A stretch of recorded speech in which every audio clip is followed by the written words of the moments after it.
Bueno, pues si les parece, nos ponemos de acuerdo. Una pregunta de compañero de Tamaulipas y una de medios nacionales. Tamaulipas.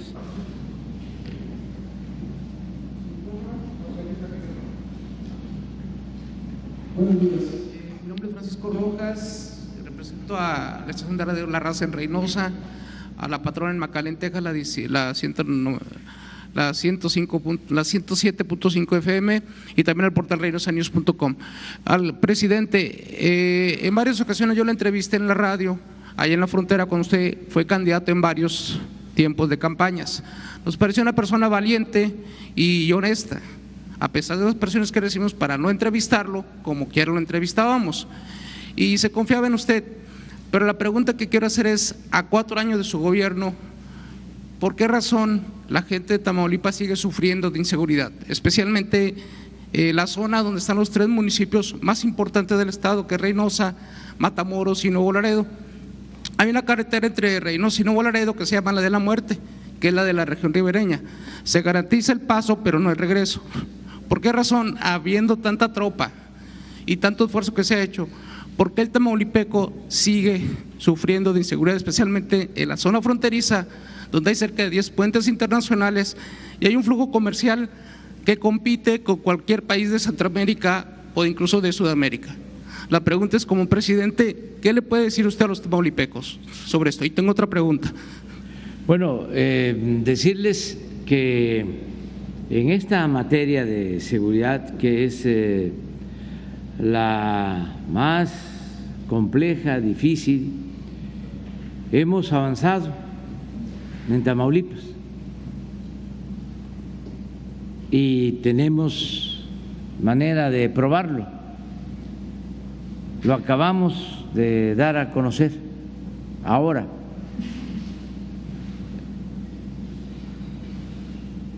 Los datos no mienten, son cifras oficiales, tienen que ver con el sistema de información que se maneja a nivel nacional y también con información del INEGI.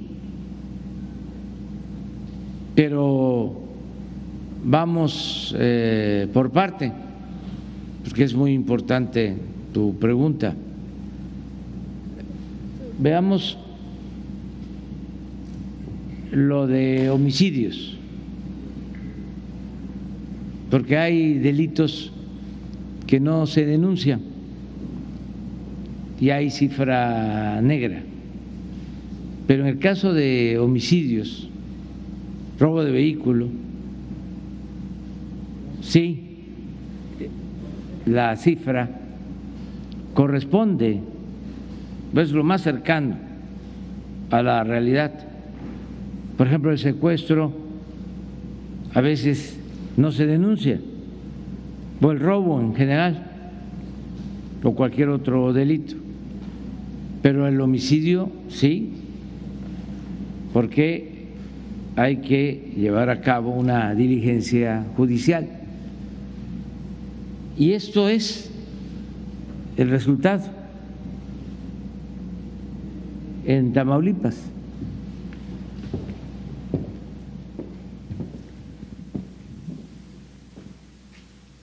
Aquí entramos nosotros. Aquí terminó el gobierno de el licenciado Peña.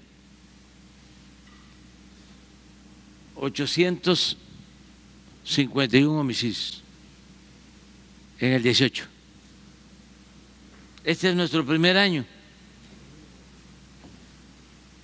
663. Nuestro segundo año, 571. El año pasado, 526.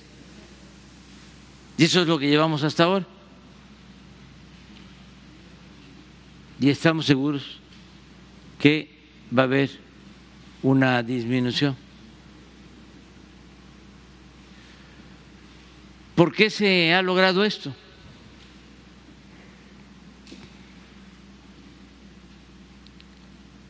¿Por qué no ponen la lámina de el número de elementos que tiene la Federación?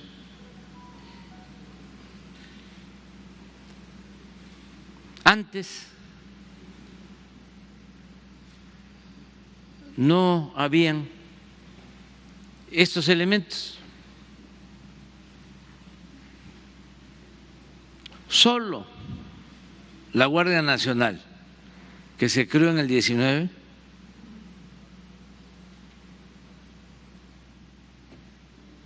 tiene 2.862 elementos en Tamaulipas, operativos, sí. Y la policía estatal, 2.500. Si a esto agregamos que se cuenta con 2.800 marinos y 4.492 soldados, pues esto es lo que ha ayudado mucho. Es una proporción de 10,000 elementos de la Federación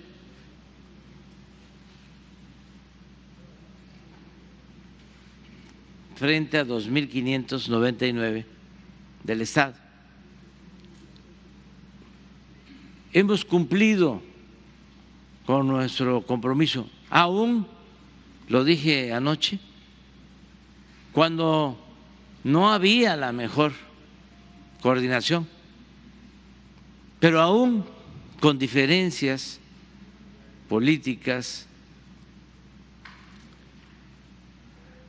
electorales evidentes, nunca dejamos en situación de desamparo a los tamaulipecos, nunca.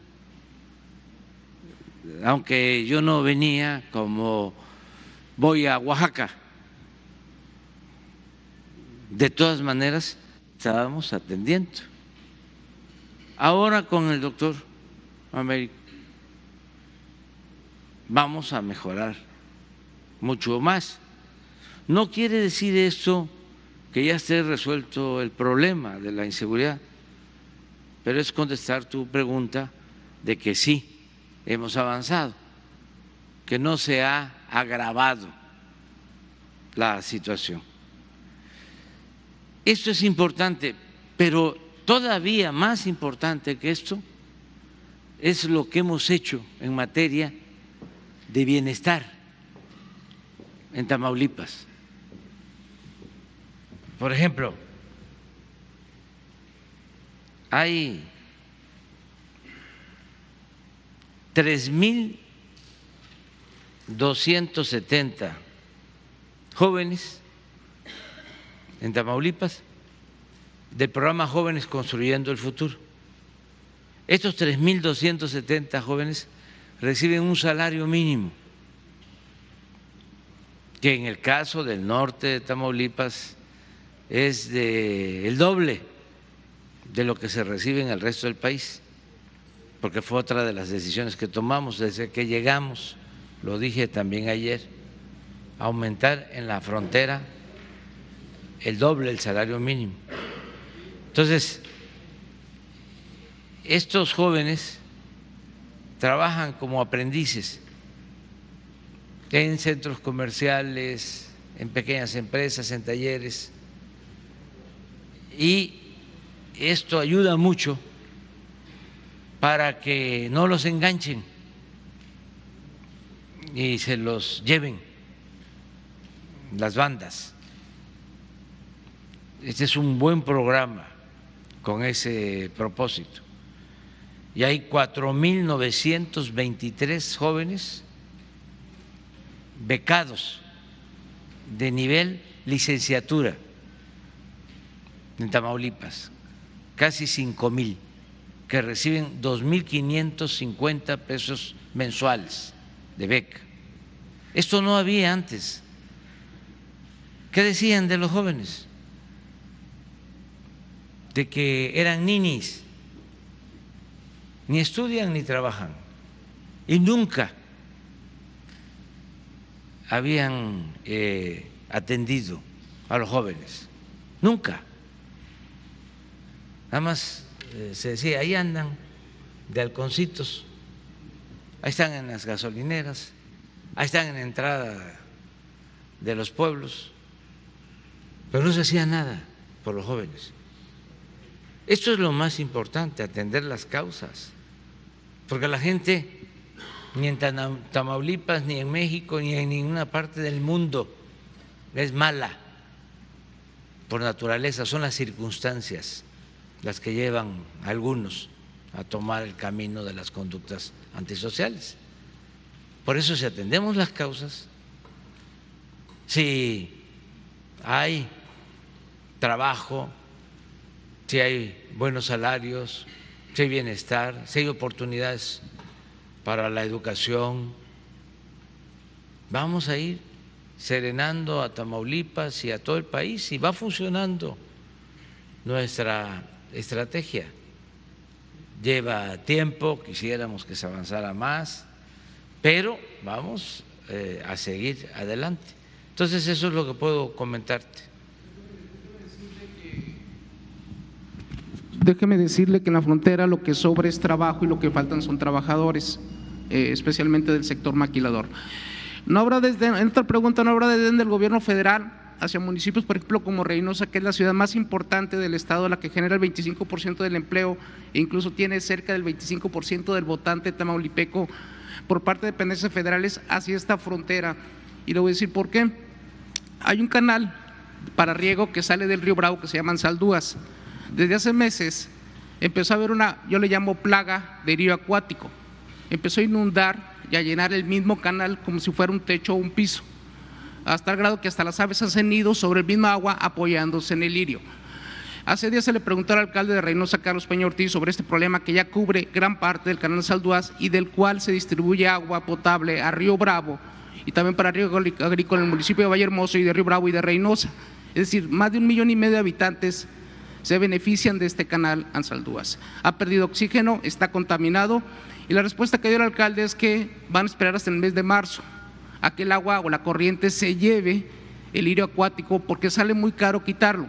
Esa es una responsabilidad de la Comisión Nacional del Agua que dejó crecer el problema y que hasta ahorita no lo ha atendido. ¿Usted está enterado de esto o nos lleva a pensar también aparte de que quizás hay desdén del gobierno federal hacia la zona fronteriza de Reynosa y este espectáculo que le digo negativo se puede ver o lo puede ver cualquier persona en la ciudad? ¿Está usted enterado de esto?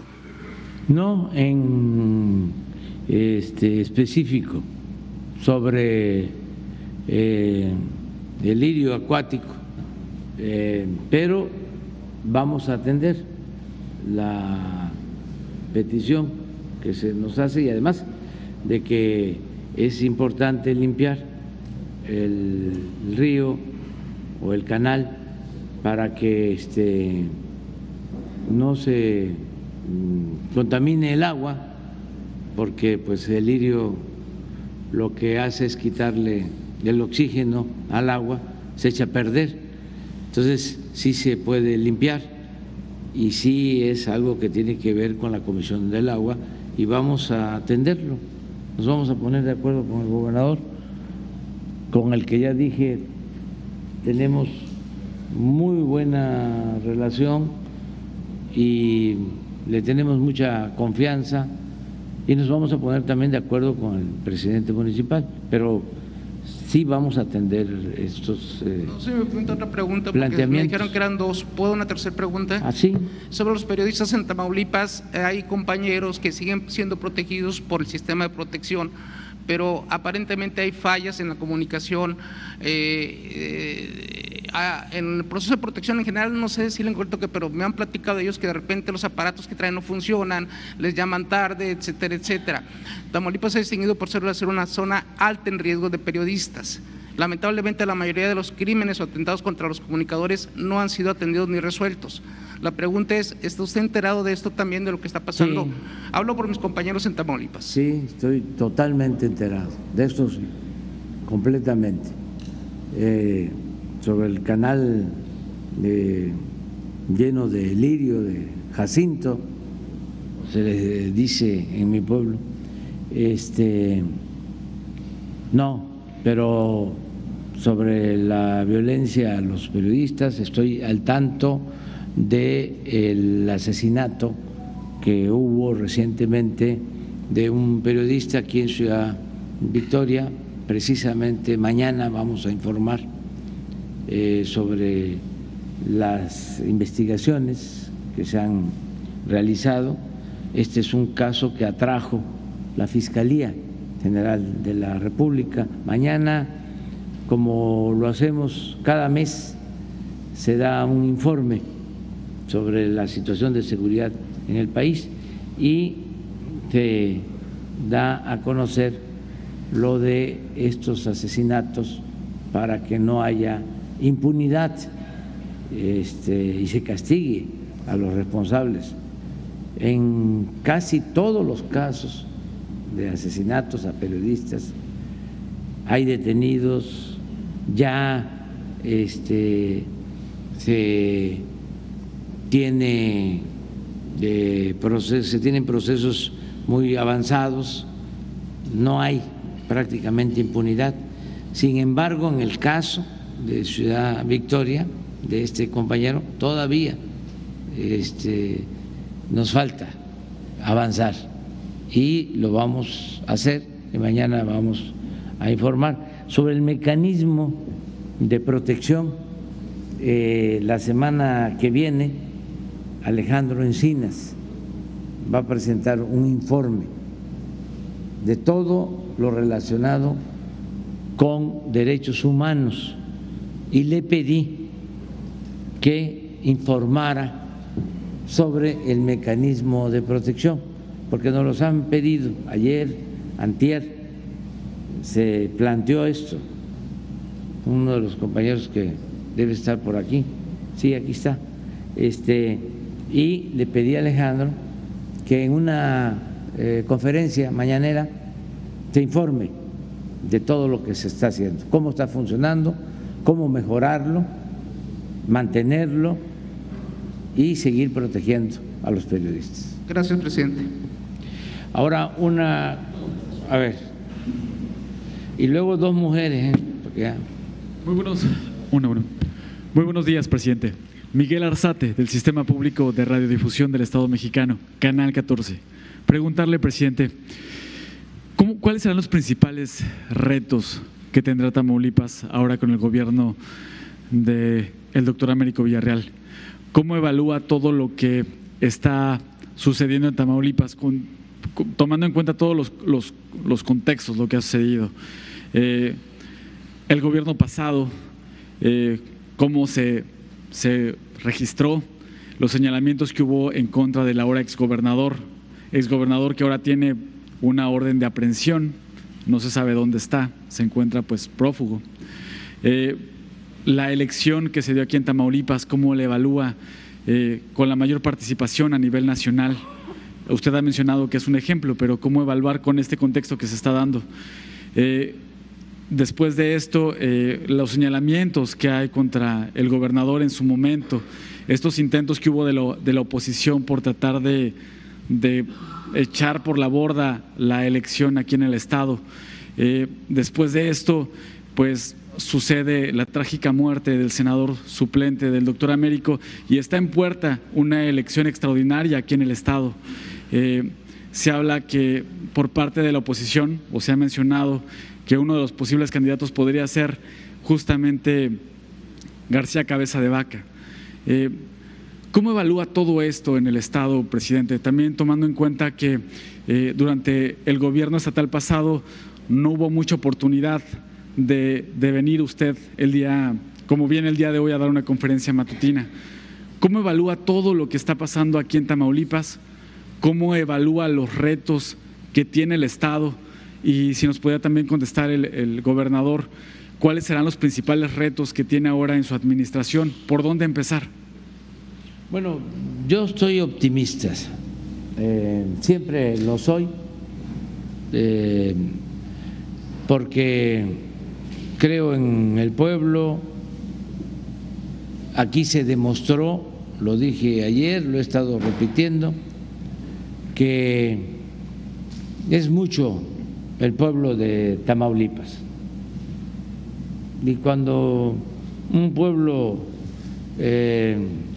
decía Hidalgo, y lo retomó Juárez,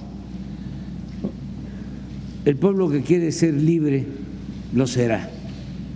Y eso fue lo que demostró Tamaulipas.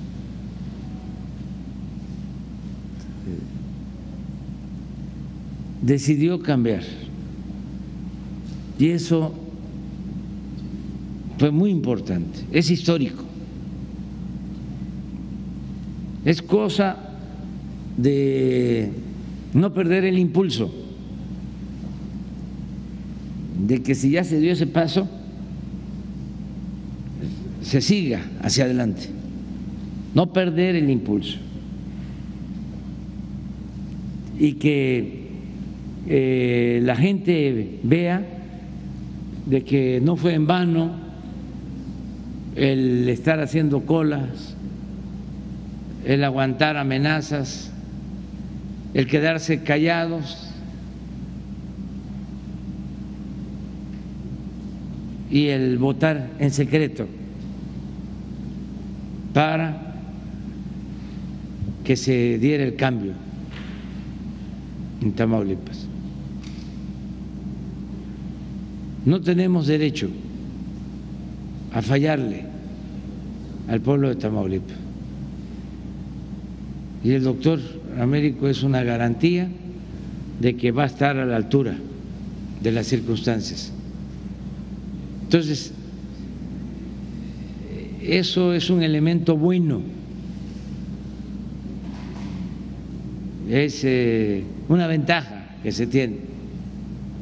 Ahora falta pues que se profundice en el cambio, que haya acciones para el desarrollo, el bienestar, así como en materia de seguridad no abandonamos al pueblo de Tamaulipas, así también, aún en la adversidad o en la falta de coordinación con el gobierno estatal, no se abandonó a la gente en la aplicación de programas de bienestar. Todos los adultos mayores de Tamaulipas tienen su pensión. Hablábamos de los jóvenes, pero hay programas como Sembrando Vida que se aplican en Tamaulipas. Miles de estudiantes con becas en Tamaulipas y inversiones. Por ejemplo, cuando llegamos estaba parada la refinería de Madero, llevaba tiempo sin operar y le echamos a andar y hemos invertido alrededor de 8,000 millones de pesos y vamos a seguir invirtiendo, y el puerto de Altamira va a tener mucho auge porque se va a procesar el gas, se va a poner una planta de licuefacción. Consiste en que el gas se congela, eso es, se licúa y congelado en barcos se puede transportar a Europa y allá en una planta de regasificación vuelve a su estado natural, pues una planta de licuefacción se va a poner en Altamira para llevar gas a Europa. Ya se firmó el contrato con una empresa estadounidense y ayer hablábamos de que vamos a mantener el programa de apoyo a la frontera. Muchos no saben, pero en todas las ciudades fronterizas de Tamaulipas el IVA es 8%, no 16%. El impuesto sobre la renta es 20%. La gasolina en la zona fronteriza en Tamaulipas, pues yo creo que cuesta 3, 4, hasta 5 pesos menos por litro que lo que cuesta en el resto del país. En toda la frontera de Tamaulipas, el salario desde que llegamos ha aumentado 140% en términos reales. Esto es descontando la inflación.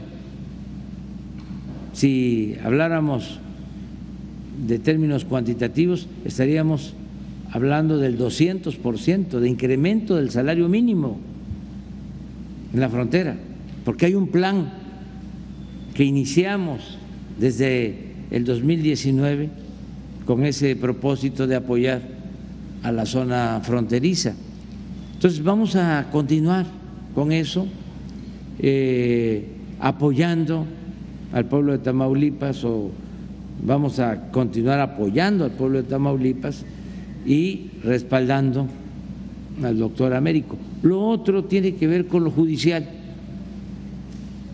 y no me quiero meter en eso. Quiero ver hacia adelante de cómo este pueblo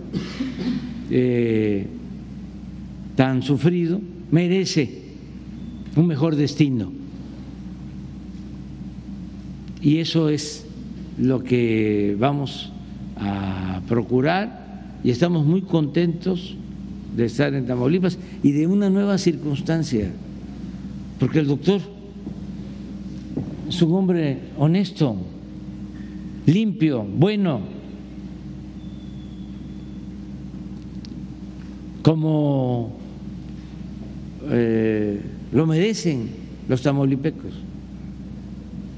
Depende mucho el desarrollo de los pueblos de buenos gobernantes, y en especial de la honestidad de los gobernantes, porque lo que más ha dañado a Tamaulipas, lo que más ha dañado a México ha sido la corrupción. Siempre lo digo, parezco disco rayado, pero lo voy a seguir diciendo porque soy perseverante. La corrupción no es tan mala como una pandemia, es peor que eso, o no es mala como una pandemia, es peor. Es una peste, y eso era lo que impedía a Tamaulipas y a México salir adelante. Entonces, estoy muy contento por esta nueva circunstancia, y pues ya desde anoche se establecieron comunicaciones con todos los miembros del gabinete del gobierno federal, con el doctor, que además, lo dije ayer, tiene su plan para Tamaulipas, y él puede responderte sobre cómo vamos a actuar o cómo va a actuar él y cómo lo vamos a apoyar.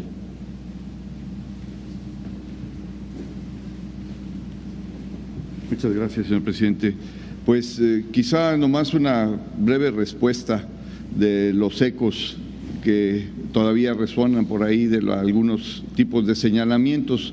Y ahorita que lo estabas formulando la pregunta, pues decir que estuvimos acostumbrados durante el proceso electoral anterior a este tipo de señalamientos, pero me quedan dos premisas en esa situación de estos señalamientos que constantemente se desmintieron porque estaban construidos con mentira e hipocresía, al grado de que en las últimas fechas inclusive se atrevieron a decir y a hacer comunicados que atribuyeron a la Embajada de Estados Unidos y al propio embajador, que tuvieron que ser desmentidos por él mismo en el intento de seguir manteniendo estos señalamientos desde el punto de vista electoral.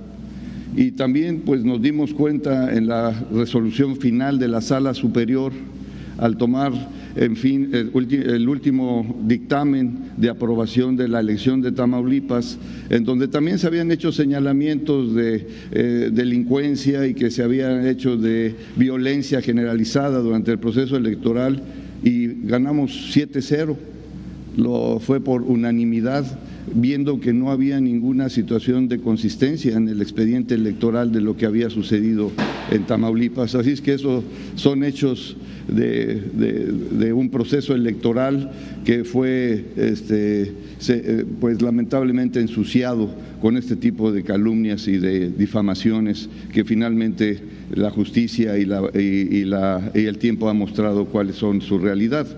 Y viendo para adelante, como dice el presidente, es lo que estamos ahorita ocupados y preocupados y muy agradecidos por esta visita que hizo para traer a todo su gabinete federal y ver las oportunidades que tiene esta gran entidad que es Tamaulipas, que tiene una enorme potencialidad de seguir creciendo y un gran interés de las empresas para poder seguir desarrollando grandes proyectos que son de infraestructura, que pueden repercutir también en un beneficio federal, como son la dirección de aduanas que se va a establecer, y ya lo confirmó ayer el presidente nuevamente, en Nuevo Laredo, la mejora de los puentes internacionales, la situación de poder seguir desarrollando el puerto de altura en Matamoros y mejorar la oportunidad de transporte de carga también a través del mismo, tener proyectos de acueductos que en sí fortalecería el gran desarrollo agropecuario que tiene nuestra entidad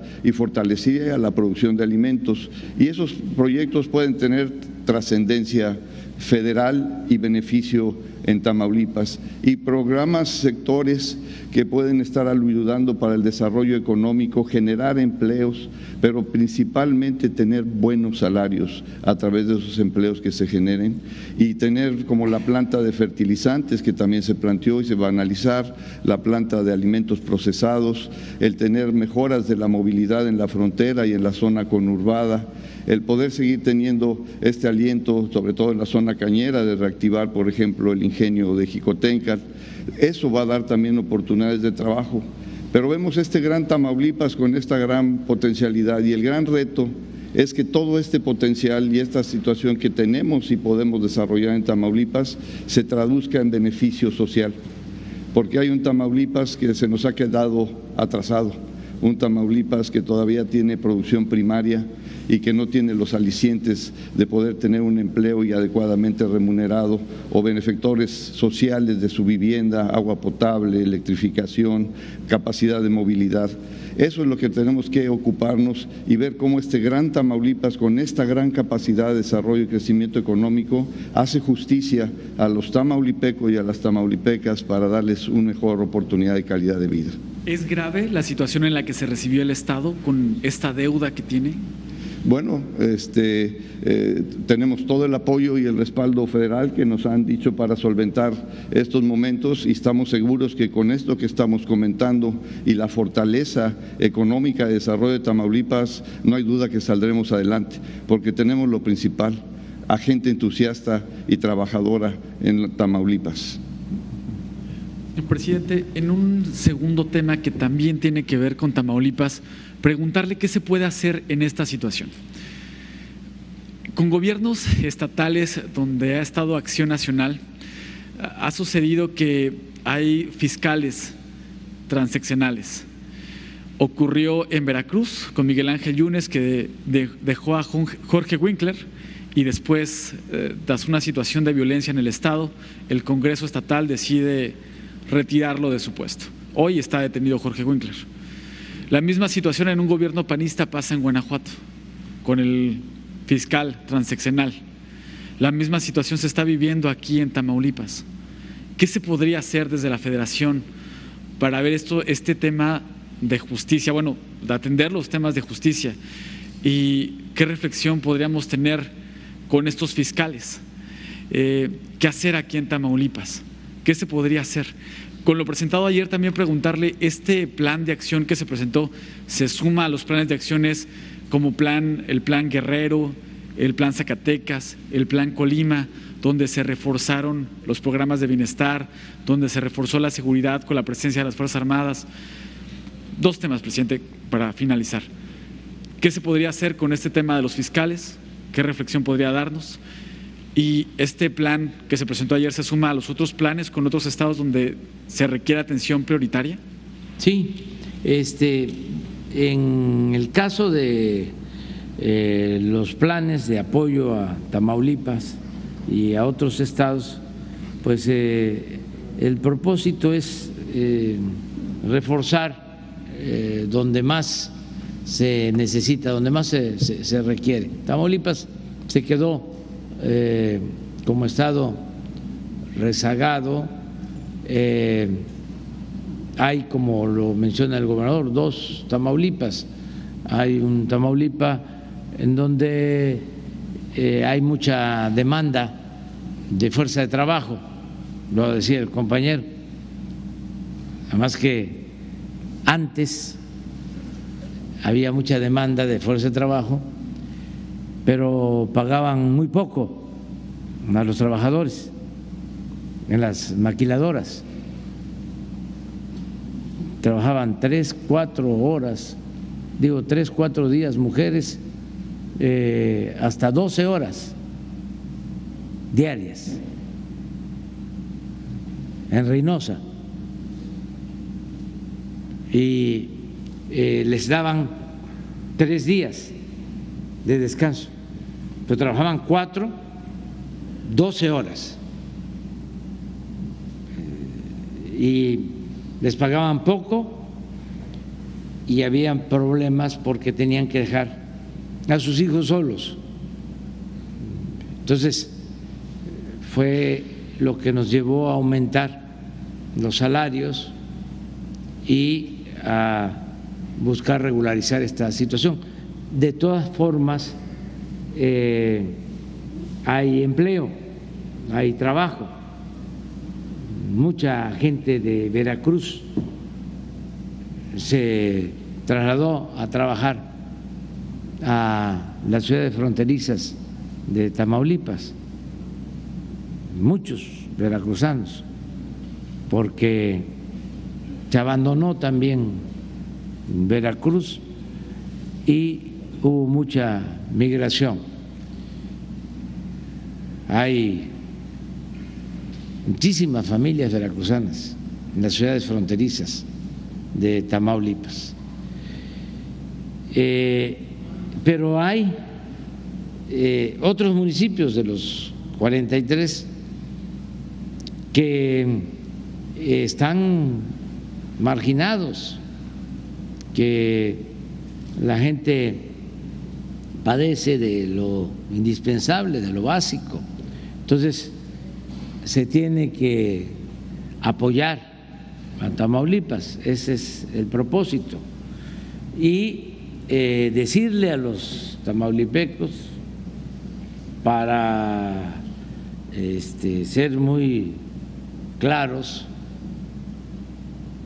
y concretos, es de que vamos a ayudar al doctor para que este fin de año, a pesar de las deudas, no deje de pagar a los trabajadores al servicio del Estado. le vamos, si es necesario, adelantar participaciones para que no falte el presupuesto, sobre todo que se tengan los sueldos de los trabajadores, los aguinaldos, que pueda cerrar bien el año, que no tenga ninguna preocupación. Eso ya es un compromiso. Ayer me acompañó el subsecretario de Hacienda, Juan Pablo Devoto, y ya llegamos a ese acuerdo. También para que le dé tranquilidad a los trabajadores al servicio del Estado, maestros, médicos, enfermeras, policías, oficinistas, que tengan seguro de que no les va a faltar su sueldo y su aguinaldo, y se va a cerrar bien el año. ¿Qué hacer con los procuradores? Bueno, cuando se aprobaron estas leyes, creo que no se pensó que era demasiado tiempo. Fíjense que los periodos presidenciales antes en México eran de 4 años. En Estados Unidos siguen siendo de 4 años. Periodo presidencial en Estados Unidos con posibilidad de una reelección. Pero de todas maneras, es la gente la que decide. Son 4 años y una reelección.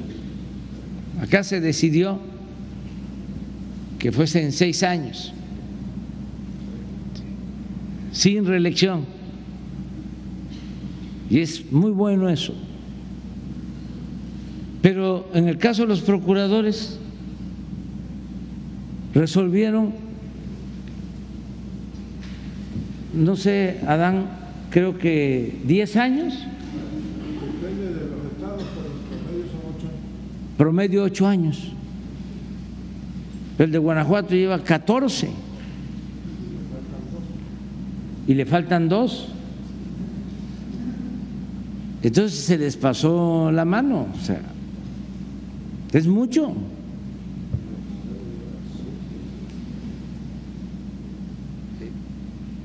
Nosotros no vamos a plantear una reforma. Yo creo que esto lo tienen que resolver las mismas autoridades locales. Y tener un poco de vergüenza, porque si ya llevan 6 años y no hay buenos resultados, pues hay que tener dignidad y decir, ahí está mi renuncia, ya me voy. Si estamos planteando la revocación del mandato, en el caso del presidente, a los 3 años preguntarle a la gente, ¿quieres que siga o que se vaya? No porque ya me eligieron por 6 años, haga lo que haga, me tienen que aguantar. Es realmente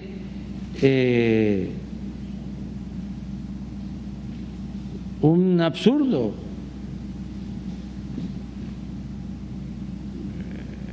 Los mismos procuradores, si no hay resultados, deberían de renunciar, de salirse, pero ahí están aferrados. Y lo peor es que algunos hasta cometen delitos, no se asocian, como dirían en mi estado, se amacollan con la delincuencia.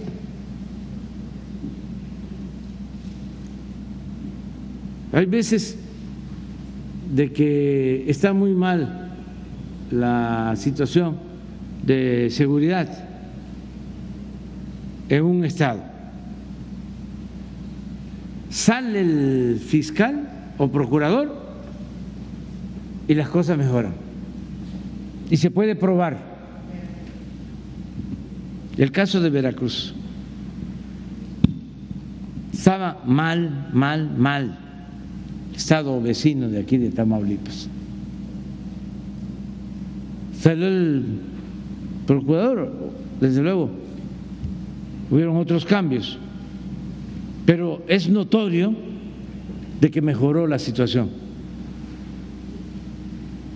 de seguridad. Entonces sí hay que seguir tratando este tema, y si no hay buenos resultados, pues no puede haber impunidad, nadie puede ser absoluto en ningún nivel de la escala, nadie debe sentirse absoluto. Eso es lo que puedo yo comentar, y estar pendiente de los resultados. Sí hay estos problemas todavía en algunos estados. Luego también se eligieron así a los fiscales anticorrupción, los eligieron los mismos gobernadores, no en todos los casos, para no generalizar, pero imagínense si se elige al fiscal anticorrupción por 10 años, 12 años, pues se garantiza la impunidad.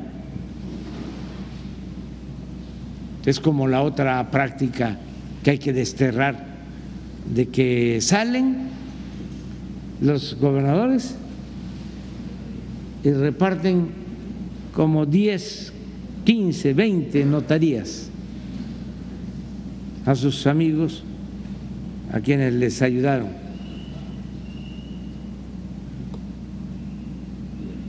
Eso también tiene que desaparecer. Todas esas prácticas, ¿no?, completamente deshonestas.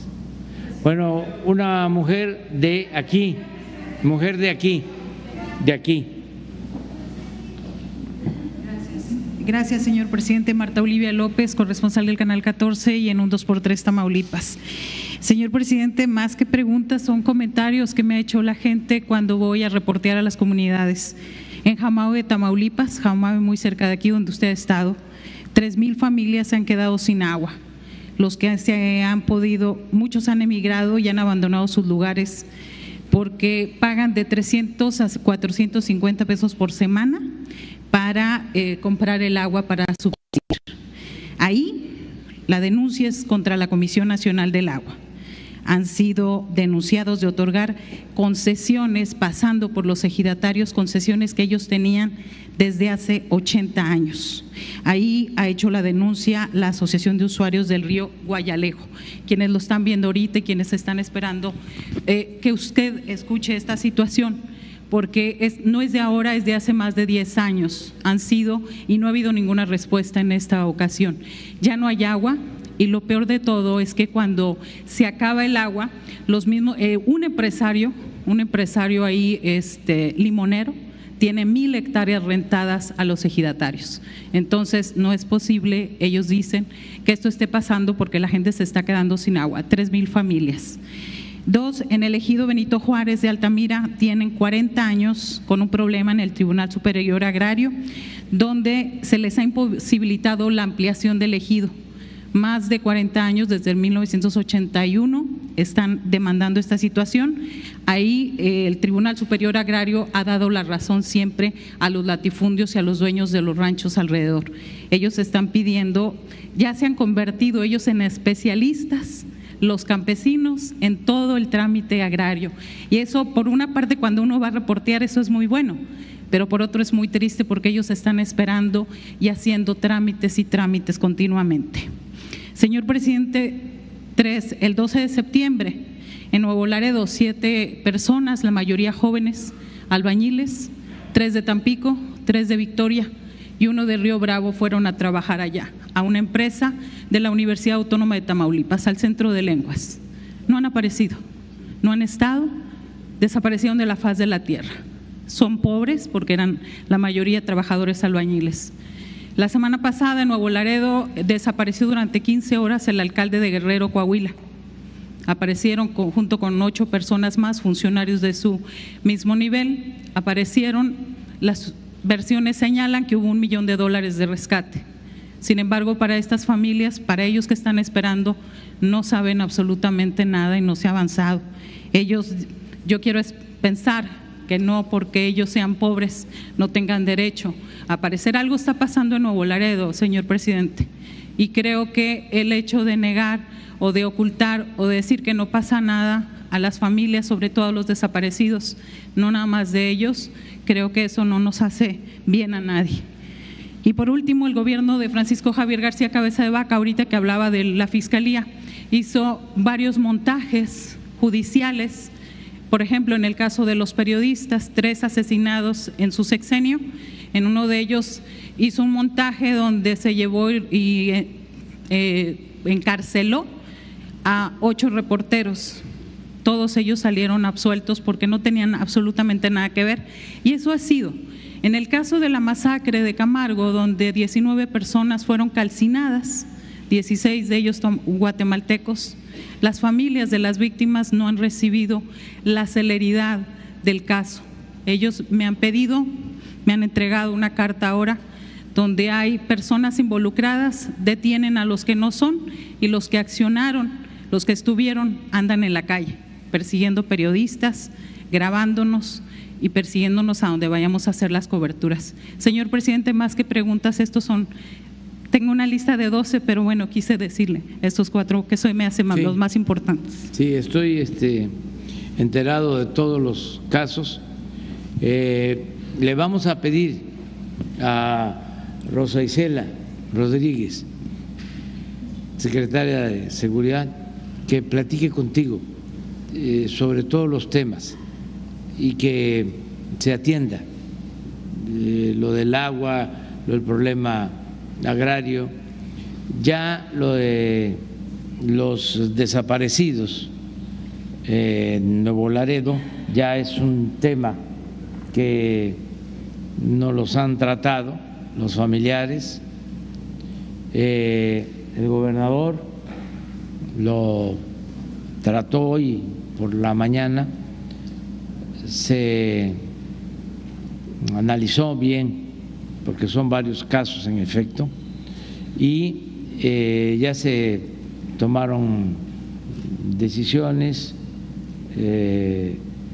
ya se está atendiendo este asunto. No puedo decir más, pero ya se está atendiendo. Está ya a cargo de la Secretaría de Seguridad Pública y de la Secretaría de la Defensa este asunto, y fue muy lamentable lo de los asesinatos de migrantes centroamericanos. Siempre tenemos presente este caso y se va a seguir investigando y se va a seguir atendiendo. Entonces, todo lo que planteas me gustaría que se lo transmitas a Rosa Isela y que se haga un plan y un compromiso de que va a haber atención.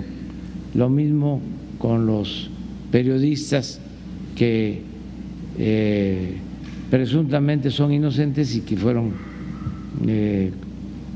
culpados, ¿no?, de delitos que no cometieron.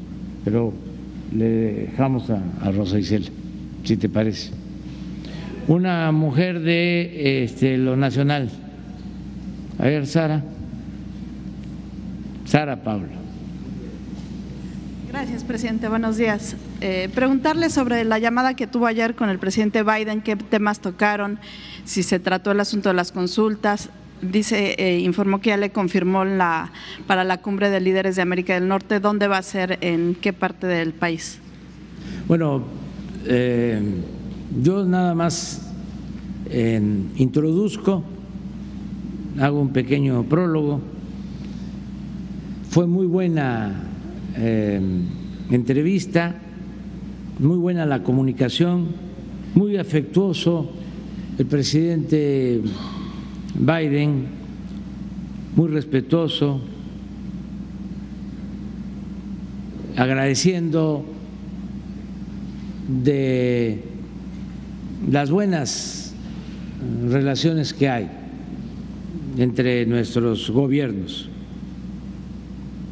Hablamos del intercambio económico, comercial, hablamos de que México es el principal socio comercial de Estados Unidos. Esto de acuerdo a los últimos datos. Hablamos del tema migratorio. Celebramos que se haya tomado la decisión de entregar visas temporales a hermanos venezolanos y también que se esté planteando hacer lo mismo con hermanos centroamericanos.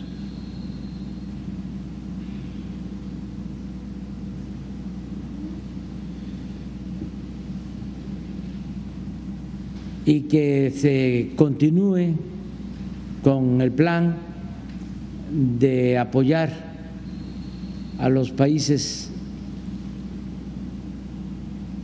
de Centroamérica y a otros países para que la gente no se vea en la necesidad de abandonar sus pueblos, abandonar sus familias. Él está muy consciente de que debe haber migración por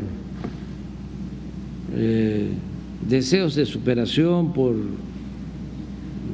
gusto, que no sea obligatoria, que no sea por falta de oportunidades en los lugares de origen, que no sea por falta de trabajo o por violencia. Por eso estamos insistiendo en que se invierta en planes de desarrollo. México lo está haciendo. Y ayer se habló de este tema. La vicepresidenta Kamala Harris tiene a su cargo lo de los planes de inversión para Centroamérica. Hablamos también de seguridad, del tema del fentanilo, lo que se está haciendo en México y se va a compartir para que se aplique en los dos países, sobre todo la campaña de información a los jóvenes sobre el daño que causa el fentanilo y estas drogas químicas. Campañas amplias, masivas de información. Se trató el tema de las armas, del control de las armas, y todo en un ambiente, repito, de mucho respeto y afecto. Y confirmó que va a visitar México, que vamos a llevar a cabo en México la cumbre de América del Norte. No se definió la fecha, ni los días, el lugar.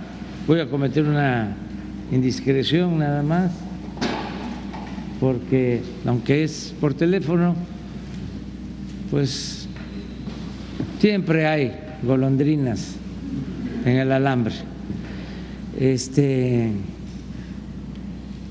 Invitamos también a la señora del presidente Biden, que es maestra y que lleva buena relación con mi esposa, Beatriz. ¿Esa misma cumbre? O sea, sí, que vengan acompañados. Sí, y vamos a hacer lo mismo con el primer ministro Trudeau, con su esposa, para que además de tratar todos estos temas, podamos tener una convivencia más familiar también. Los detalles, porque sí fue una conversación importante, muy importante, los tiene Marcelo Ebrard, que a propósito está aquí con nosotros. Vamos a pedirle que él nos complemente. Y estaba ahí. Gracias, señor presidente. Bueno, como ya se explicó aquí cuál fue el contenido, diría yo, en primer lugar, que respecto al tono y naturaleza de la conversación, pues da cuenta de un momento de mucha cercanía de ambos presidentes, de un muy buen momento en la relación bilateral. Y los temas que se tocaron primordialmente fue, bueno, ya el que se comentó por parte del señor presidente, el que tiene que ver con migración, que es Estados Unidos acepta un planteamiento que México ha venido insistiendo, que es, en vez de tener solo el título 42 que se implementó, recuerdo a ustedes, en el mes de marzo de 2020 por el gobierno anterior de Estados Unidos, el gobierno del presidente Trump.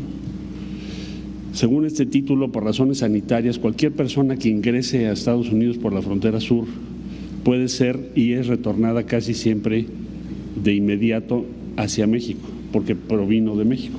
Eso es lo que dice su ley. No es un acuerdo con México, es una medida de Estados Unidos. Marzo 2020 se empezó a implementar. ¿Qué es lo que México ha planteado en voz del presidente de la República en varias reuniones y ocasiones? ¿Por qué no se trata de avanzar hacia regular la movilidad laboral? O cuando se trate de razones más allá de la naturaleza laboral, es decir, cuando alguien está buscando llegar a Estados Unidos por razones humanitarias, pues que haya una manera de acceder a esos permisos o solicitudes y que no te obliguen a recorrer todo México, Centroamérica y todos esos países para llegar a Estados Unidos y correr riesgo de que te regresen, sea a México o que te repatrien. Entonces Estados Unidos aceptó empezar un programa que son 24,000 autorizaciones o visas de carácter humanitario, en este momento para venezolanas y venezolanos. Probablemente en el futuro cercano, probablemente se pueda hacer para otras nacionalidades. Y también el presidente Biden anunció 65,000 visas de trabajo adicionales. Entonces, en esto es lo que estamos viviendo ahorita. Me preguntaste tú el otro día cuántas venezolanas y venezolanos hay en México. Y te decía yo que hay asentados en México ya de carácter permanente como residentes, poco más de 77,000 venezolanas y venezolanos. Ya viven en México, ya trabajan en México. Y en lo que va del año hemos otorgado refugio por conducto de la Comar a otro número igual, 77,000, que están en México en condición de refugio. Ahora bien, ¿qué es lo que está pasando? ¿Por qué hay venezolanos que regresaron a la frontera entre el día 12 de octubre y el día de hoy? ¿Cuántos son? ¿Por qué? Porque están aplicando la norma del título 42, diciendo si tú llegas por una vía irregular, no te vas a poder quedar en Estados Unidos. Si haces tu procedimiento de acuerdo a las nuevas visas que acabo de describir, humanitarias, que es en línea, sí puedes tener si el gobierno de Estados Unidos te lo autoriza, llegas a Estados Unidos directamente en avión y entras a Estados Unidos en una condición regular. ¿Cuántas personas han regresado en los últimos días? Bueno, el primer día fueron 744, el día 2 fueron 594, el día 3 251 y el día 4 179. Como verán ustedes, es un número decreciente. Esto es en toda la frontera. ¿Cuántas podría recibir México de venezolanos? Pues cada día son menos, 179. Ahora, por la frontera sur, pues ya, sí recibimos mucho más porque nos están pidiendo refugio y se los damos. Entonces, lo que nos ha ofrecido Estados Unidos, o a nosotros, se lo ofreció a los venezolanos en este caso, es 24,000 visas humanitarias y probablemente ese número va a crecer. Entonces, ¿qué es lo que yo supondría? Pues que cualquier persona que conoce esto, pues tratará de hacer su trámite, ¿no? ¿Para qué haces todo ese camino? Te pones en riesgo, tienes que atravesar muchos países, llegas a Estados Unidos y te regresan otra vez por el título 42 famoso. Entonces, ese es un tema. Repito las cifras: 24,000 y 65,000 visas de trabajo adicionales, de las cuales 25,000 son para centroamericanas y centroamericanos. El resto principalmente para mexicanas y mexicanos. Segundo tema, brevemente se lo comento, que se tocó, el que tiene que ver con el entendimiento bicentenario, porque se comentó que acaba de ser la reunión y no voy a repetir los resultados porque ya se los comenté a ustedes. Lo principal que es que por primera vez, creo yo, y seguramente hasta donde llega mi conocimiento, hay un plan de acción de México y Estados Unidos que implica cuáles son las responsabilidades de cada país, o sea, el principio de corresponsabilidad para controlar precursores químicos, reducir el tráfico y expansión del consumo de fentanilo y otras drogas sintéticas o de otro tipo. Por primera vez también se acordó hacer una campaña binacional a gran escala propuesta por el presidente López Obrador, dirigida a disuadir el consumo de drogas, no estar nada más concentrados en cómo vamos a sancionar a quienes están involucrados en el narcotráfico o cómo vamos a reducir el flujo de precursores químicos o fentanilo, sino también atender lo que es las razones que llevan al consumo. Entonces se va a hacer una campaña binacional para eso. El otro tema, como también ya lo comentó el señor presidente, tiene que ver con que somos los principales socios comerciales, México y Estados Unidos. Es la relación, quizá una de las relaciones más grandes en el mundo en términos comerciales. Hoy en día somos el primer socio.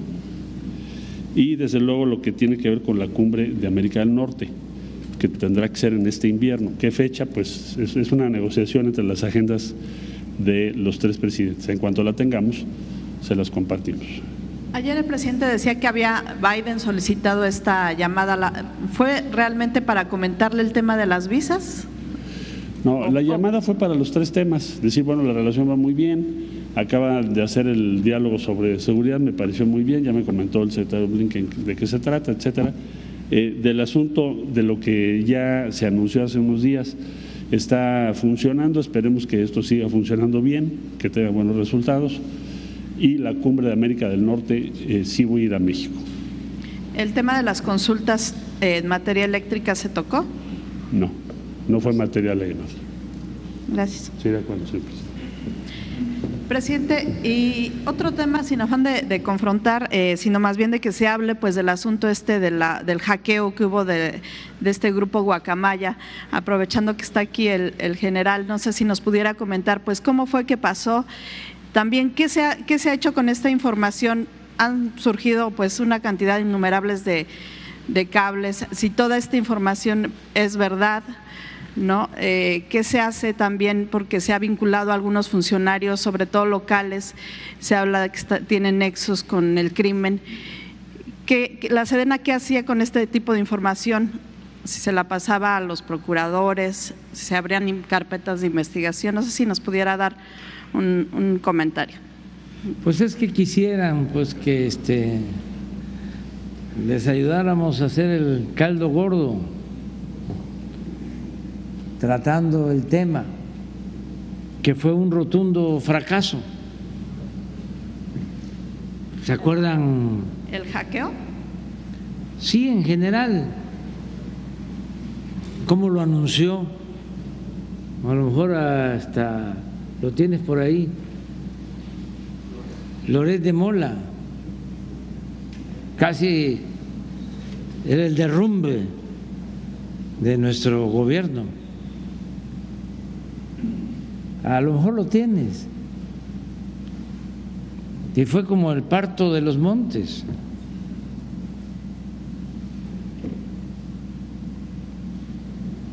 Entonces, como seguramente les costó mucho, imagínense cuántos estrategas, asesores, expertos.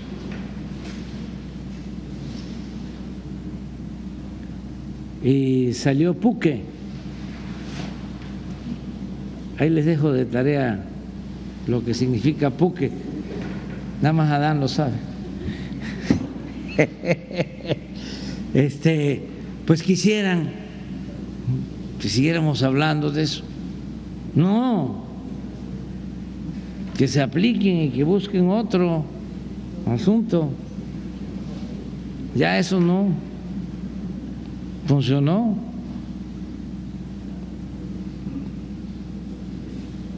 Porque la mañanera pues es un diálogo circular de comunicación de muy buen nivel, no tiene que ver con la calumnia, no tiene que ver con la guerra sucia. Ese es el periodismo como imperativo ético, no tiene que ver con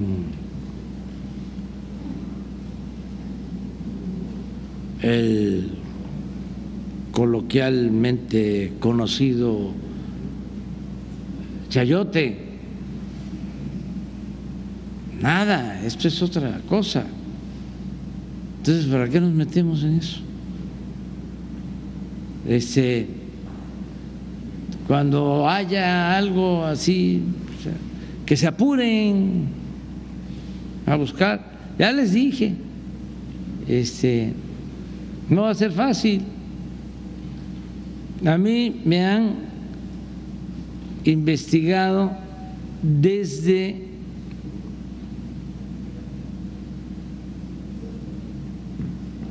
...1977... primer reporte lo tengo de 1978, de Nazar Haro, que decía que era yo comunista, cuando estaba de director del Instituto Nacional Indigenista en Tabasco. 1978, 79, 78. ¿Cuántos años tiene eso? Como 40, poco más. 44. Entonces, pues no van a encontrar nada. Lo he dicho, no es para presumir, pero no me importa el dinero. He aprendido, y es un consejo que yo puedo dar a seres queridos y amigos, también queridos, de que no hay que tener mucho apego ni al dinero ni al poder.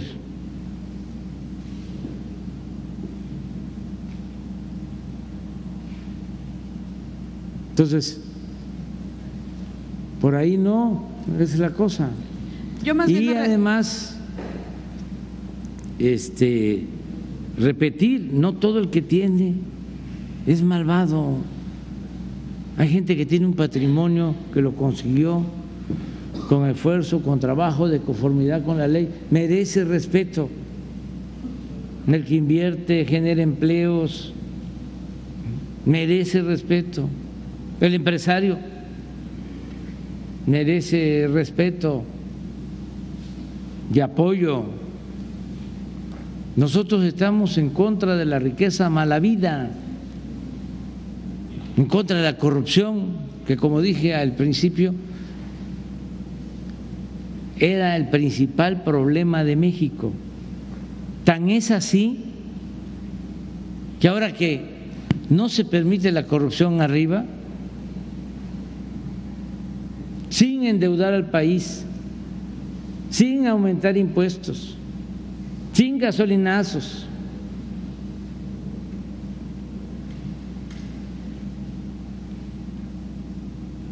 tenemos presupuesto para apoyar a la gente, a los más pobres, como nunca.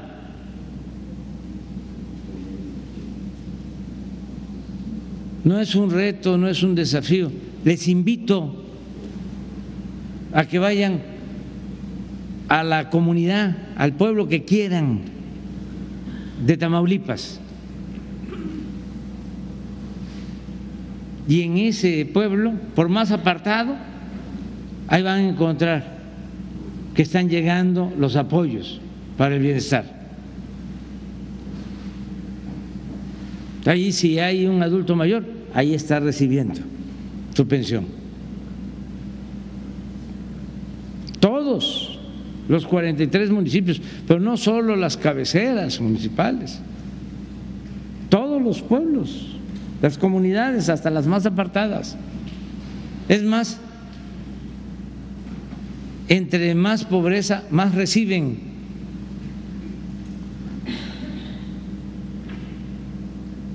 Porque la justicia es darle más al que tiene menos. No puede haber trato igual entre desiguales. Entonces, eso es lo principal: acabar con la corrupción, que haya justicia. Lo otro, ofrezco disculpa, es politiquería, es querer engancharme en lo que traman mis adversarios, los conservadores, porque no todos de ellos piensan, sino traman. Están nada más, ni duermen viendo qué maldad van a hacer. Son malos de Malolandia. Entonces, por eso, Sara, de vez en cuando vamos a contestar algo así, pero no vamos a manchar la mañanera. Y que se apure a que, pues, si van a echar a dar un escándalo, pues que tenga sustento. ¿No encontraron a Loret? Sí, ahí viene, que cuando anunció de que casi se caía el gobierno. Yo me refería más bien a lo que ha salido después. Después de esa fecha, pues han salido un montón de correos, cables, sí, de ese mismo grupo de Guacamaya. Sí, porque ¿Qué pasaba con esa información que tenía la Secretaría? Están utilizando pues cualquier información. Ya la Guacamaya se volvió sopilote. Bueno, vámonos. Hombre de Tamaulipas. Señor presidente, buenos días.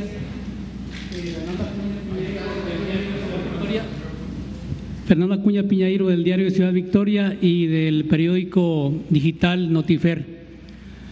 En primer lugar, una anotación, sin menoscabo de la crítica que el periodismo debe ejercer ante el poder. Reconocer que su gobierno ha tenido un trato diferente con los medios, de los trabajadores de los medios informativos en el país, y que entidades federativas como la nuestra pues nos permite estar participando en este espacio, ¿verdad? En anteriores gobiernos del PRI y del PAN pues no nos dejaban acercarnos, ni siquiera preguntarles, mucho menos preguntarles. Voy a las preguntas. Hay empresas que se dedican a la venta de energía eólica aquí en Tamaulipas de anteriores gobiernos estatales, y esas instalaciones, esos enormes abanicos de generadores de energía eólica están pues enclavados en algunos municipios pobres, en algunos municipios pequeños, pueblos pequeños de Tamaulipas. La situación es que los pobladores o los habitantes de esos pueblos no reciben beneficio alguno, o sea, pasan volando, pasan por otro lado las ganancias. Tampoco hay transparencia suficiente en torno a este tipo de empresas. Y pues la pregunta es en el sentido si su gobierno federal podría regular o exigir cuentas a estas empresas, a ver si de algún tipo de convenio o acuerdo o qué tipos de beneficios podrían recibir estos pueblos en materia de servicios o de obras para compensar que estas enormes torres o esta infraestructura está ahí, ¿verdad? Enclavada en su geografía. Pregunta número dos. Usted llega en el 2018 pues como un fenómeno político electoral, cuenta usted con el voto del norte que en otras ocasiones se le había negado. En esta ocasión grandes sectores poblacionales lo respaldan, ¿verdad? Y durante su sexenio, digamos que la estrategia, su narrativa vertebral ha sido primero los pobres. Mi pregunta es en el sentido si al finalizar su sexenio estos niveles de pobreza los diferentes niveles de pobreza en México van a disminuir, si esa estrategia que usted ha planteado pues daría resultado, ¿verdad?, al finalizar su periodo de poder. Y una tercera relacionada con el tema de las gasolinas, un tema sensible y que, bueno, a pesar de que podemos decirnos privilegiados, ¿verdad?, porque usted ya lo ha dicho, que en otros países pues están más caras las gasolinas, nos gustaría saber si al finalizar este periodo sexenal las gasolinas y dadas las refinerías que usted ha construido y que ha adquirido en Estados Unidos, o que está, aquí en México y en Estados Unidos, si en lugar de bajar centavos las gasolinas podrían bajar pesos, ¿verdad?, aquí en México, si sería un poco más, ya que cuando usted finalice su sexenio. Sí, muchas gracias, señor presidente. Muy buenas las tres preguntas. Mira, se acaba de aprobar hace relativamente poco una reforma a la ley eléctrica. Incluso se impugnó, se presentó una controversia en la Corte porque no querían que se declarara constitucional la nueva reforma a la ley eléctrica, cuyo propósito era precisamente poner orden, planear, porque con la reforma energética se le dio manga ancha a las empresas particulares, sobre todo a las empresas extranjeras. Ellos usaron el propósito bueno de las energías limpias, renovables, pero para hacer jugosos negocios.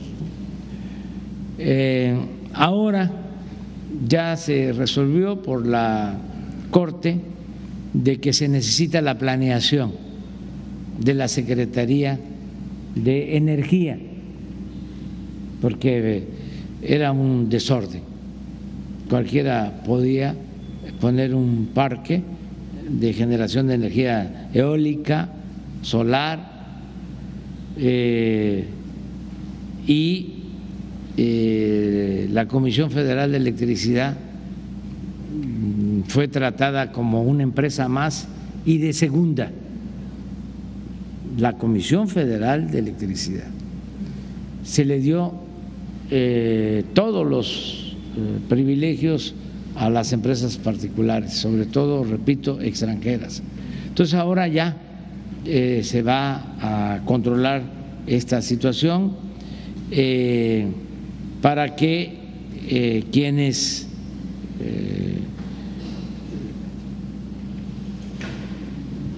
entregan sus terrenos reciban lo que por justicia les corresponde, ¿sí? Que sean acuerdos justos en donde están las torres. Esto ya lo va a hacer la Secretaría de Energía. Lo otro es que también no se exigió que se construyeran líneas de transmisión, sino que toda esa energía se incorporara a las líneas de transmisión de la Comisión Federal de Electricidad.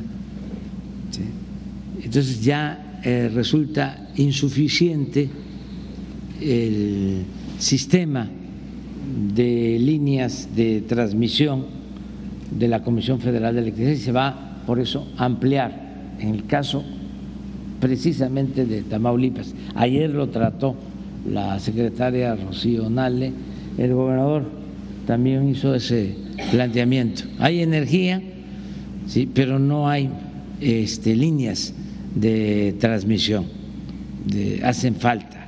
Y todo esto, sí, sobra la generación, pero no hay forma de transmitirla, es decir, de transportar esa energía.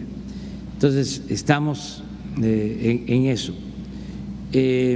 Sobre cómo vamos a dejar al gobierno, yo creo que, o mejor dicho, cómo va a estar el pueblo cuando yo termine, creo que mejor. Ya se están viendo los resultados. Miren, nos tocó una situación muy difícil por la pandemia, se cayó la economía en México y en todo el mundo, es un fenómeno externo, no es una crisis que surgió en México, tampoco ahora lo de la inflación tiene que ver con un problema interno, es la guerra de Rusia y Ucrania que afectó a todo el mundo. Por eso estamos insistiendo en que se busque el diálogo y la paz, porque las guerras son irracionales, inhumanas y es lo peor que puede haber. Y si fuese poco, también están generando mucha inestabilidad económica en el mundo, en todos lados. Bueno, aún con eso, como ha funcionado nuestra estrategia de no endeudar al país, por ejemplo, ayer lo comentaba, cuando se viene la pandemia y se caen todas las economías, todas las economías, hasta la economía china decreció y las europeas y Estados Unidos, todos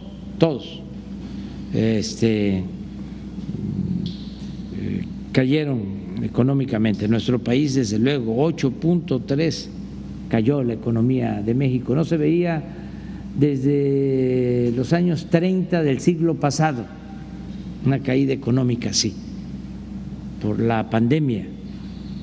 Entonces, de inmediato, la respuesta de casi todos los países fue contratar deuda.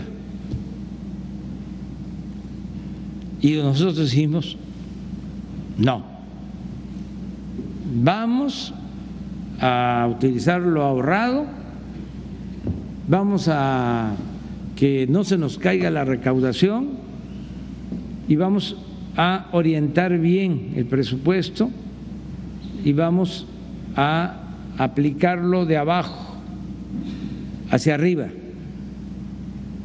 porque las solicitudes de deuda siempre tienen que ver con apoyar arriba, porque la falacia es que si le va bien al de arriba, le va a ir bien al de abajo. Si llueve fuerte arriba, gotea abajo. Si se llena el vaso arriba, se derrama hacia abajo. Y eso pues es una gran mentira. Ni siquiera escurre porque ponen otro vaso, ¿sí? Y todo queda arriba. Entonces nosotros cambiamos y dijimos, vamos abajo, a meterle abajo para que no se nos convierta en una crisis de consumo, que la gente tenga lo básico. Y lo que se hizo fue reforzar los programas de bienestar y nos ayudó muchísimo, y no vamos a dejar de reconocerlo, el apoyo de nuestros paisanos migrantes, porque cuando más lo necesitábamos, más nos ayudaron. Empezaron a mandar recursos a sus familiares y ese es un dinero, esas remesas llegan abajo y eso nos permitió salir adelante. No nos endeudamos y se ayudó a la gente abajo. Pasó la pandemia, ya estamos creciendo, ya nuestra economía está creciendo, ya vamos a llegar, yo espero que para el mes próximo, a 1 millón de empleos más de los que teníamos antes de la pandemia. Vamos saliendo. ¿Y qué se ha logrado? De que los de mero arriba, porque esto es piramidal, en la punta hay una minoría y está la clase media y abajo es una base grande de pobreza. Entonces, ¿qué se ha logrado? Que los de arriba no han dejado de ganar, y lo puedo probar. Además, cuando hablo con ellos se los pregunto, no han dejado de ganar, pero ya no ganan tanto. Y los de abajo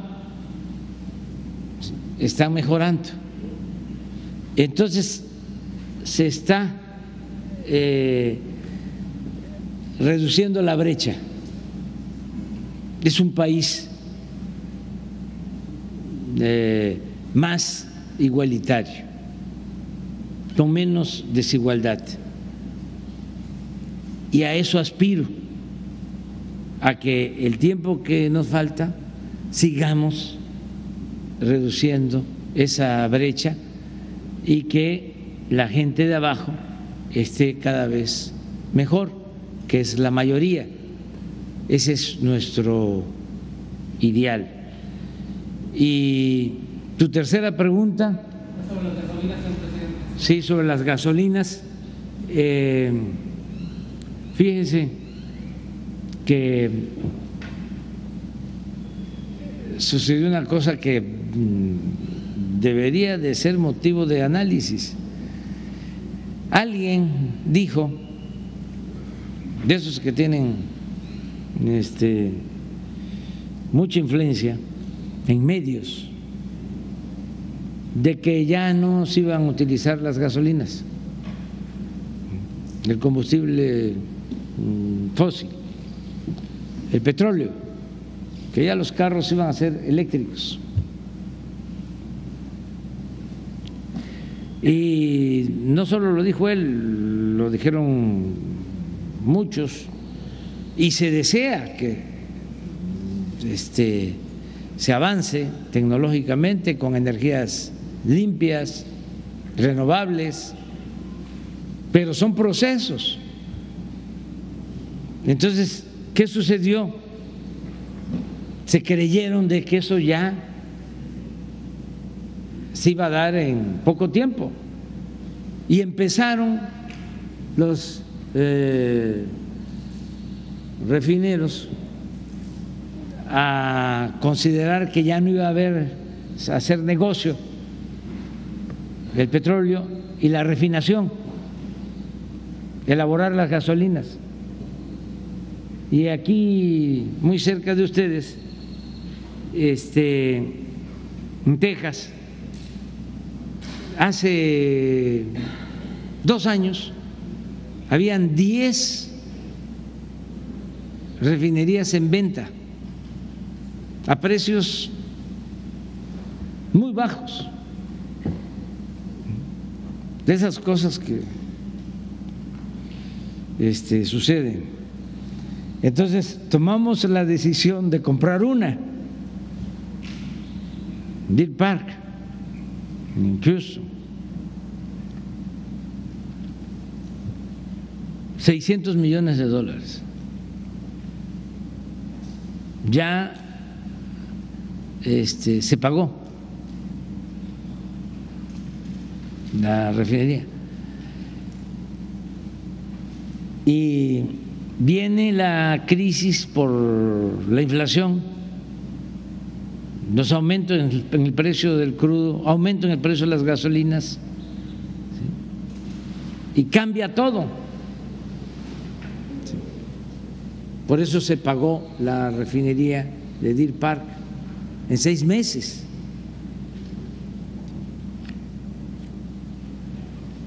No se podía, pues, a lo mejor no nos iban a dar permiso. Por eso tengo mucho reconocimiento al presidente Biden, porque para comprar esa refinería el gobierno estadounidense dio el permiso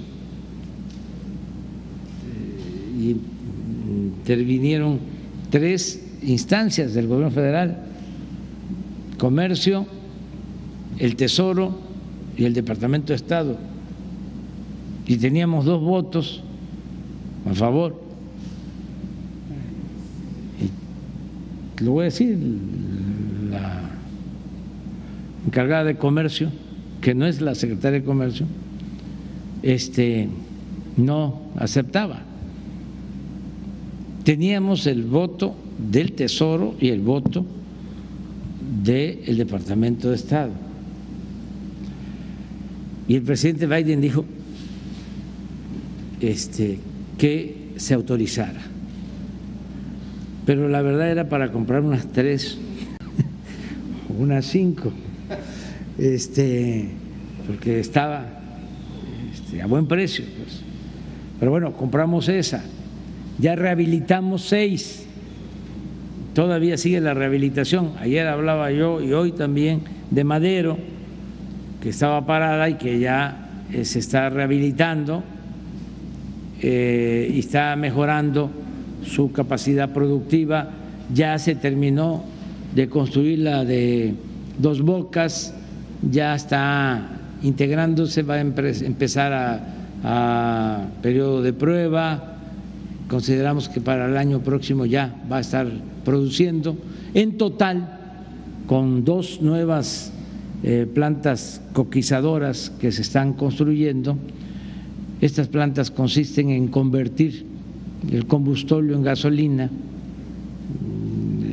lo cual hace más rentable el hidrocarburo y menos contaminante. Bueno, con todo eso ya vamos a poder ser autosuficientes, producir en México gasolinas y diésel. Con eso ya se puede hacer mucho, porque cuando menos se garantiza que no aumente el precio. Y si se sigue invirtiendo hacia adelante en construir otra refinería o dos, porque llevábamos 40 años sin hacer una nueva refinería. Entonces, si se continúa así, sí se puede bajar el precio de las gasolinas, que es tu pregunta. Pero garantizar que no aumente el precio es muy bueno, porque si hubiésemos mantenido los precios de mercado de las gasolinas en México, no tendríamos una inflación de 8.7, sino de 14%, y eso nos hubiese pegado muy fuerte. Entonces, sí es importante la autosuficiencia energética, como es muy importante la autosuficiencia alimentaria. De ahí la importancia de Tamaulipas, que se abandonó la producción de maíz, que se abandonó la producción de sorgo, la importancia de tener fertilizantes. Si tenemos gas, que es materia prima para el fertilizante, podemos tener en Tamaulipas una planta de fertilizante y impulsar la producción agrícola en Tamaulipas. Todo esto que estamos hablando con el doctor, que vamos nosotros a dejar iniciado, muchas cosas, tenemos aquí la confianza de que él, pues yo termino en menos de 2 años, en septiembre, a finales de septiembre del 24, pero él va a estar todavía 4 años más, entonces va a quedarse a cuidar todo lo que se inicie, ¿sí? Esa es una gran ventaja, que el doctor Américo esté aquí con nosotros. Muy bien, vamos con usted.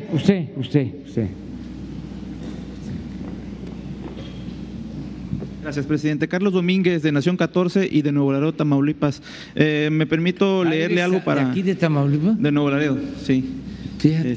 Y ahí estoy en las mañaneras concurrentemente. Yo te consideraba de allá. Allá estamos en Ciudad de México, pero sí. Déjeme, le comento por qué, presidente. Me permito leer para que no se me escape nada del mensaje que le quiero dar. Desde el pasado 3 de abril del 2019, presidente, me presenté por primera vez en su conferencia mañanera para solicitarle con mucha esperanza su ayuda para resolver el cobarde asesinato de mi padre, el periodista Carlos Domínguez, que fue apuñalado en 24 ocasiones el 13 de enero del 2018 en las calles de Nuevo Laredo mientras llevaba a sus nietos a un paseo al zoológico de fin de semana. Me atreví a buscarlo porque viene usted una esperanza, pues las investigaciones sobre su asesinato en ese momento estaban y siguen aún estancadas, pero en ese momento había 6 personas sospechosas vinculadas o en proceso de vinculación a proceso. pero un juez decidió ponerlos en libertad en 2020. Hace poco más de un año, un tribunal de alzada decidió reponer el proceso, pues encontró que estuvo mal, que se llevó a cabo mal el primer juicio, y pues bueno, las personas que fueron vinculadas y que están requeridas nuevamente por el tribunal de alzada, pues están prófugos, hay órdenes de aprehensión, y pues yo enfrentándome a una fiscalía ya casi 5 años que no me quiso dar íntegramente la carpeta de investigación, fue a cuentagotas, un asesoramiento jurídico por parte de la Comisión de Víctimas del Estado raquítica, de mala gana, siempre de muy mala gana, di vueltas aquí a Tamaulipas muchas veces y nunca encontré nada, o fue muy poco lo que pude hacer por el tema. Presidente, usted me dijo la primera vez que lo vi en el 2019 que me iba a ayudar, también me dijo en varias ocasiones después, posteriores a esa, que no estaba solo, y pues así ha sido, aunque desgraciadamente el asesinato de mi padre quedó en medio de una disputa política que espero de verdad con muchas ganas que se haya acabado el pasado 30 de septiembre con la llegada del doctor Américo, pues vengo aquí con la esperanza de solicitarle a ambos, nuevamente a usted, señor presidente, y por primera vez al doctor Américo, nuestro nuevo gobernador, pues ayuda porque pues me fue prácticamente imposible el sexenio pasado y pues hoy empieza otro, hay seguramente, espero que así sea, el doctor Américo habrá de conducir bien en Tamaulipas. Doctor Américo, está en sus manos a partir del primero de este mes el esclarecer el asesinato de mi padre, como muchos otros que han ocurrido en Tamaulipas anteriores a su llegada. Entonces pedirle, doctor Américo, cuándo podríamos trazar una ruta para que se esclarezca el asesinato de mi padre, que en próximo enero que viene está por cumplir 5 años de asesinato, pues de que nos lo quitaron, de que le quitaron a Nuevo Laredo un periodista, como hace poco aquí también en Ciudad Victoria.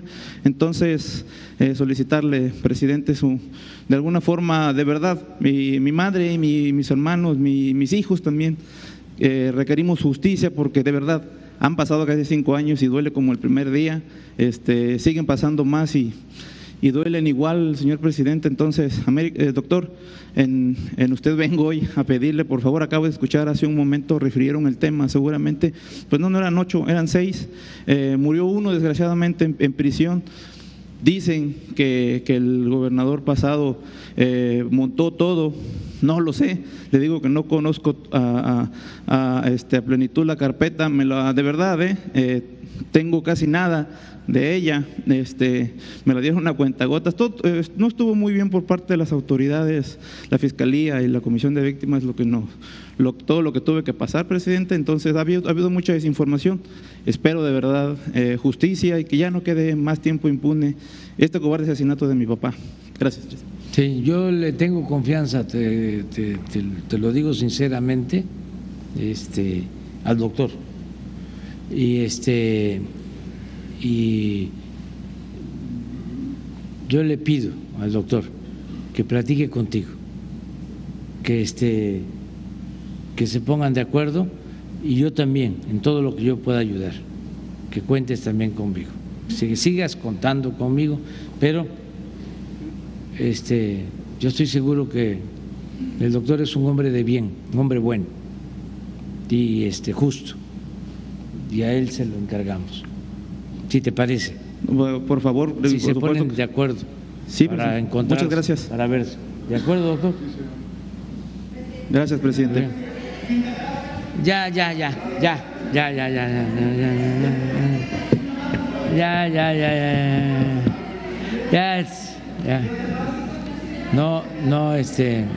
No mentir, no robar, no traicionar, y hay que ir a desayunar. Bueno, Dios a Dios.